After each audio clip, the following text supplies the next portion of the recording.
Every single time a job is created, Albi takes the specific documentation that you have for that type of job and it puts it in the file manager for you. So now your technicians don't have to remember to always upload and download documents. It'll always be in that project file for them. And we made it really easy to sign documents, and we give two options.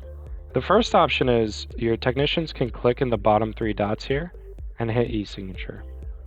Albi's then going to pop up that file for them, and it pre-fills all of the information that we have. So now your technicians don't have to spend time typing everything in. There's no room for error of something being misspelled, so on and so forth. They click on this signature box here, they pass their phone to the homeowner, and the homeowner can go ahead and mark up their signature on that job. Additionally, the second way that they can sign documents is they can click on these three dots here, and they can hit send for signature.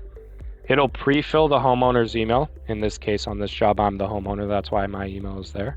And they would just hit review signing, and it'll send out the homeowner with an email walking them through on how to sign the document, exactly how DocuSign would. It'll tell them exactly where they need to go to sign.